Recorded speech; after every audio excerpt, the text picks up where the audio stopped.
Celebrity, true or false? You can't handle the truth. There we go. That's just our way to set up true or false. Celebrity true or false with Josh Lucas. Okay, first up, sir.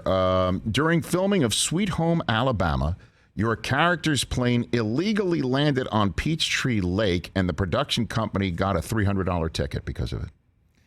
Is that true or false? I think that's true.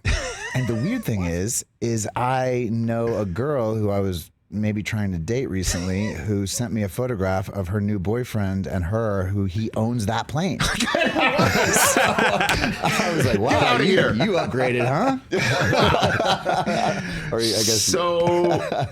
Yeah. Okay. So is it true? I don't. This is what.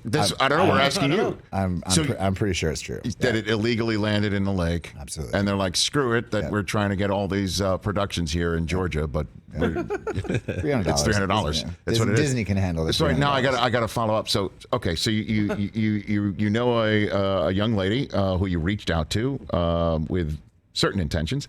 And she know her current boyfriend. She's not only occupied, but the guy owns the plane. So we went. She lived somewhere else, and the horrific world of internet dating, which I'm a part of these days. We went back and forth and didn't ever able to connect because she lived somewhere else, and we just never did. But we kept in contact. I liked her a lot, and I kind of lost track of her. And all of a sudden, she sends me this photograph and says, "Listen, I'm dating this guy, and I really like, but he owns the plane." And sends me a photograph of the two of them standing in front of the plane, and I had mixed feelings about it. Of course you did. I really did. I was like, all right, well, yeah. Damn! Wow. I don't even how he had a lot of planes, write, by the way. You can't write. You can't make that up. He had a hangar. I'm like, now we got compete with that. Yeah. Wow. Yeah. How does one get the plane from Sweet Home Alabama? It's a cool plane. It is. I bet that can land illegally on Peachtree Lake. Okay. Allegedly, reportedly. All right, next one. True or false, Josh Lucas? You gained 43 pounds to play the role of Don Haskins in Glory Road. Is that true or false? Haskins said to me almost on day one, look at that. That's a bit thicker than I am right now. Okay. He said to me, son, they called me the fat man. You better start drinking beer. And, I was in pretty decent shape when we began. I actually think it's something that Jerry Bruckheimer did not like about the way that I played Haskins, because I think Haskins would have preferred I went a lot further, and they would have preferred I stayed, movie star handsome. Right. So I tried to cut it between the middle, which is kind of what the whole movie was, actually. That movie is so I love that movie. Right. But there is a rated hard R version of the Don Haskins story, and we made the Disney version, and that's what Don Haskins wanted. He wanted the R? He wanted the Disney. He wanted the Disney version. And I respect that entirely, and I believe in that version entirely. Well, it's a beautiful movie. It's a great movie. Wonderful movie. I mean, but his players, I don't think I've told this story ever before. I sure don't think I told it on this show. Okay. One of the hardest moments I would say in my whole career was after an early screening of Sweet Home Alabama, where I had been a part of a number of screenings where I'd gotten standing ovations, which I'd never seen for any movie before or since that I've been a part of, or any movie for that matter. But we went to El Paso and we showed it to the original team. And Glory Road, you're talking Glory about. Road. Okay, yeah. So we showed it to the original players who are now, older than me, and we all got into an elevator afterwards, and I expected that they were all going to be all celebratory and happy, and frankly, they were not. They looked at me and they shunned me at first because they felt like I had not captured the vicious intensity of Don Haskins. And I think I made a choice with Don that was kind of purposeful. It's a Disney movie, and to make it more accessible, that Haskins, if people know, in some ways out Bobby Knighted Bobby Knight in terms of his toughness. And because of it, his players love him in a way that is like the greatest father they've ever had. Or not ever, father figure they've ever had. Right. And they shifted gears, though. That's one thing, not to bring it around, but they shifted gears, and they really, I think, understood. Partly Haskins told them. He the said commercialization of the Disney film. movie. Sure, right. It's a Disney movie. But there is another version of that movie and that story, which is, Haskins and the Bobby Knight, phase of his what he really was in that way. So I throw that out there. Wow. So hopefully that elevator ride, you get off on the second floor only? I mean, like shook by it. I bet. Because I had thought that they were all going to be like, it's amazing. And they had to process it. They had to process it, it seems like, huh? Well, Haskins, they played, as you know about some of these coaches, kind of out of fear of Haskins. And they played at a level that he pushed them, and that's what I think the greatest coaches do. And he was young and a different phase of his career than he was later. He was hungrier and angrier. And so, yeah. Huh. So,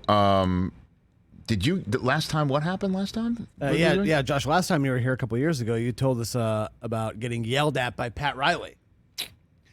Well, again, what Bruckheimer does that I give so much respect for to the way he makes movies is he gives incredible resources to, make it as entertaining as possible, but as authentic as possible. So my coaches on that, my technical advisors who I had with me every day were Tim Floyd, Don Haskins, and Pat Riley.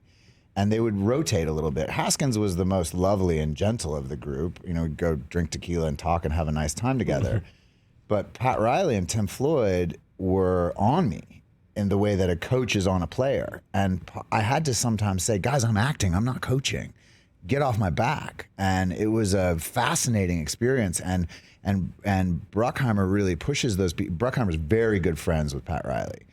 Pat Riley gave me the best piece of advice of my life. Get a physical every year, a serious physical every year from the time you're 30, and you will be able to stay in a healthier shape because of it. I'm about to go get mine. So, but I have nothing but respect for them in that experience. It was also so interesting how different, just like directors in movies, how different coaches can be with the same results, right? You were talking about Arians and how Arians is, or I was talking to Sam about Arians, and Arians, what is going on between Arians and Brady, right? And he said possibly it's Arians is kind of a laid back dude. But then it's like, yeah, but he's talking about cussing people out. Exactly. Yeah. So it's it's really interesting. Yeah, coach-player dynamic. Yeah. Third item on Celebrity True or False with you, Josh Lucas, is from the same movie. Is it true Don Haskins made a cameo as a gas station attendant? He does. He absolutely does. Yeah. If you could find it, there's got to be a photo somewhere. Okay. Yeah. I don't know if we have the rights to use that, but there's Don. So he did play a gas station attendant? Yep. Did he ask to do that, or who asked him to do that? You don't know? He was excited to do it, definitely. And he was, kind of wonderfully mean during it. That's maybe where his players go, oh, we know that gas station attendant. All right, last one for you, Celebrity True or False, is the cars used in Ford versus Ferrari were all real. None of them were CGI. Ooh, absolutely true. There's very little CGI in that movie. It was extraordinary to make because of it. James Mangold, the director of that movie, does this really interesting thing where even when the cars were off camera, he would still drive them by the shots at speed in order to give the actors the sense of the sound and the intensity and the wind and all of it. And it was really helpful. But yeah, and I do like the fact that you mentioned Tracy Letts earlier because he's one of my favorite people I ever worked with. Period. I mean, incredible. I don't know if you're watching any of the Winning Time on HBO right now. I started it. I like it a lot. It's a heck of a lot of fun. He's going to show up around episode 3, or I think it's episode 3, as the would-be coach of Jerry Buss's would-be first coach. And I just love everything that he's in. He was fantastic in Ford versus Ferrari. It does look like when he was given that ride as the executive, when he was given that ride. I don't think he acted much. I don't think, no, like he was literally blown away by the speed and the G4, whatever, G-forces, exactly. Like it definitely it's like being in a fighter jet, truly. You get, I think 5 Gs is what you'll get up to in terms of when they're really turning and all that. And they had this amazing machine called a biscuit, which is they took the actual cars and they basically put another extraordinary car that is attached to it that the driver can be on top of in that case, the old Shelbys, or they can be on the side of it, and they can have the cameras there and everything. But they were driving at speed. It was really interesting. In fact, I just the other day was sitting up where I live and I'm talking with my mom and sister at a restaurant. This guy comes up to me and said, "Hey, you're Josh, right? We worked together on Ford versus Ferrari." And he was Derek Hill. His father was one of the great race car drivers of all time. It won the F1 Hill, and he was the guy doing some of the driving in that movie. So they had this really cool thing where they used a lot of the kids of the actual drivers from that period playing their parents. Wow. Yeah. Authenticity so cool. was movie's great, man. That movie's That movie was really one of my favorite movies. I so agree with you. It was so terrific, and I loved it. You were great in that. Everyone was great in it, and I think just to bring it all full circle, we do have the Don Haskins. There he is. Yeah. Look at him filling up the car. Look at him filling up your look car. Look how much right I look just like him. There he was funny. He was funnier than me. He was a great, irascible, wonderful dude. Hey, you watched all the way to the end. Thanks for that. Watch more right here.